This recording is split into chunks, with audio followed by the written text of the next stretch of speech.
Hey guys, what is up? That's from the PI podcast here, and today I am going over my top 5 defensive players from the Atlanta Falcons. Now, I'm not gonna lie, I got some of these very easily to find, but some of them I had to make some decisions because our defense hasn't been very good for the past forever. So definitely a lot of choosing and guessing with the last two, but I think I found enough. I did put a rookie on the list, and I also put a first year on our team at least on this year, but he was a free agent, so definitely be on the lookout for that. That's gonna be my last two. Hope you guys are excited for that and my reasoning behind it. But starting off, we can't forget about a long-standing player, Grady Jarrett. So Grady Jarrett's been a force on the defense ever since he was drafted. A fourth round gem that we got from the Thomas Dimitroff era, and drafted a gem in the fourth round. And I'm super excited because we haven't had any sort of pass rush. And Grady Jarrett came in and just lit up that defensive lineman position. He was getting past double teams. People started to double team him because he's that good. He's blowing up run plays. You could see it last year as well. Every single year he's blowing up run plays. He's getting sacks. He's definitely just been a monster on that defensive line. Last season didn't have the best season in the world, but you can only do so much when you're getting double teamed every play and your whole defensive line can't really get any pressure and can't even help you out. So definitely he's doing all the work by himself for the past few years, and definitely been having some stats to make up for it. Definitely not last year. He's been playing hard as anything. Deserved the extension he got. His season stats for last year: 47 total tackles, solo tackles, which were tied fourth. Assists, he had 13 assists, and he only had a 1 sack, unfortunately. But he is at the D tackle, sometimes at the end position. Definitely more used in the run game, but has been very close to plenty of sacks last year. I've seen him just tap the foot or hold the foot of the quarterback somehow. The quarterback escapes, and he's literally the only guy on the defensive line doing anything last year or the years before because no pass rush, no one's gonna know there. I know we signed R. Smith the first year, signed Dante Fowler Jr. He still didn't do nothing, so Grady Jarrett was forced to get double teamed and still try to provide pressure by himself with no help on the outsides either.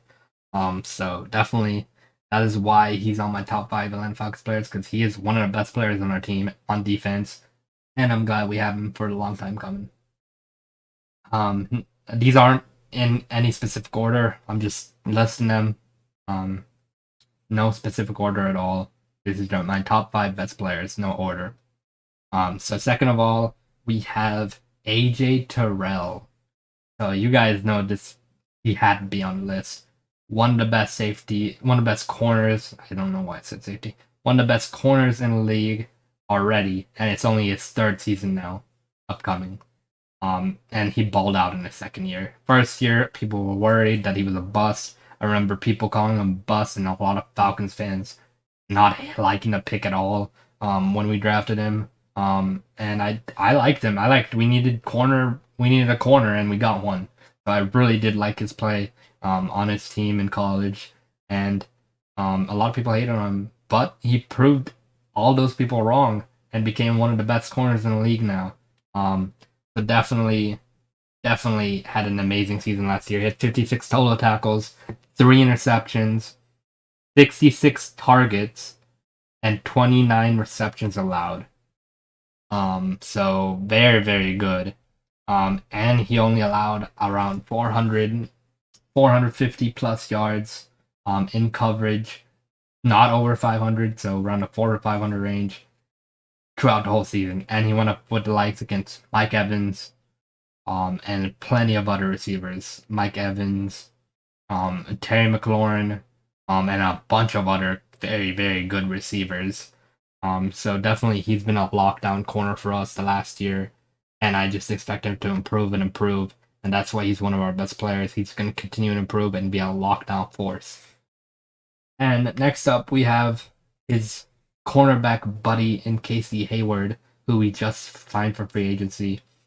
Um, Definitely a very interesting move by the Raiders to let him go. Um, because he had a very good last season as well. He had 44 solo tackles, 55 targets, and 30 receptions allowed. Only one interception, but he plastered people in coverage last year on the Raiders. He was one of their best defensive players for the Raiders last year, other than Max Crosby, and some others as well. But Casey Hayward at cornerback position for the Raiders played very well last year, and him being paired up with AJ Terrell is gonna make our cornerback room way better. Maybe even providing more time for a pass rush if they can't get there, to get more time to get there. So yeah, I'm excited for Casey Hayward. I think he easily goes to the top 5 players on our defense because our defense hasn't been good, so there's not too many players I can really cheer for right now. But we're slowly building up our team as well, so I'm excited for everyone new. Um, Bringing me to my next player, in Lorenzo Carter, who we just signed. He was on the Giants, got drafted by the Giants. Um, yeah, and he had a good last season, decent last season as well. He had 29 solo tackles, 13 assists, 2 forced fumbles, and 5 sacks. So the Giants are kind of like iffy in their defensive wise, but Lorenzo Carter was kind of a good spot for them as well. And the Falcons picked him up. And the Falcons signed so many linebackers, it's crazy. I could have added McCall Walker. Need to see him play some more. That's about it. I definitely could have McCall Walker over here instead of Lorenzo Carter. Lorenzo Carter is an agile linebacker too, so I know he can play well. He's played decently last year and last few years, anyways. So I'm super excited for him as well. 2 new guys in the top 5, so definitely something to look forward to. And last but not least, our rookie pass rusher we drafted in the 2nd round, Arnold Ebiketie. I have so many high hopes for him, just because I was so excited for Vic Beasley when I drafted him. I really wanted some pass rush, and his first year he did do well. But other than that, he was getting locked down by linemen just because of his speed. He had speed around the edge, but that's about it. Um, People were kind of not high on him because of his size. He was very lightweight. Only had the speed, so you could easily see in his after his first year, linemen kind of bolstering down on him not being able to have the strength to get past the linemen, and sometimes he'd get around with speed, but that's about it. You can't only have speed as an edge rusher. You gotta have some power to you as well. Otherwise, you're gonna get locked down, which is what he did, and why Wick Beasley is not on our team anymore. Be making him a bust, unfortunately. And then Harris McKinley, coming through and unfortunately being a bust as well. Had this great story, and didn't unfortunately didn't make it as far as we'd hoped. Had really high hopes for him too. As always, that's all of our draft picks that we get. But he definitely couldn't get the job done either. He wasn't like Vic Beasley, but he was kind of more like a power rusher as well. But definitely couldn't get the job done anyways. I did like his improvement a little bit. He did improve throughout the years, but it wasn't enough to stay on the team, unfortunately. And that's why I'm like so excited about Arnold Ebiketie, because this guy has 1st round talent, and we got him in the 2nd round. This guy can go around the edge. He can mess up the run game as well. He can sack the quarterback. He's an animal in the backfield. And last year in college, the 2021 season, he played 12 games, 741 defensive snaps, 374 pass rush snaps. He got 8 sacks, 12 hits, 32 hurries, and a batted ball. Very, very good stats in college for a edge rusher. So I'm very excited on his development this year and excited to see him play on the defensive line with Grady Jarrett as well, and with Ogundeji and Taquan Graham and everyone else on the D line. So yeah, these were my top 5 defensive players for the Atlanta Falcons. Let me know if there's any guys you would switch out for someone else, do let me know. I know I could have put Isaiah Oliver here. I could have put Eric Harris potentially. I could have put Deion Jones here. That's what one I was thinking about. He didn't have a very good last year, or last couple of years actually. Been playing well. Didn't just had a horrible last year.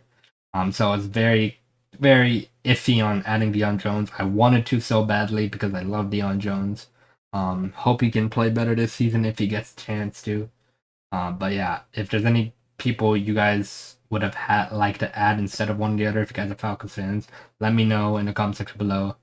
Yeah, I hope you guys enjoyed. I can't wait for these guys to ball out and play. Hope to see Arnold Bichetti ball out as a pass rush for us, and we hadn't had pass rush in forever. So yeah. So thank you guys for watching. Leave a like, subscribe, hit that bell so you know when we drop brand new videos, and I'll see you guys in the next one. Peace. Thank you for watching the PI Podcast. Make sure you subscribe and tune in next time so you don't miss the latest news in the NFL world. You can also follow us on TikTok at PIPodcast and on Twitter at PIPodcasters. Until next time.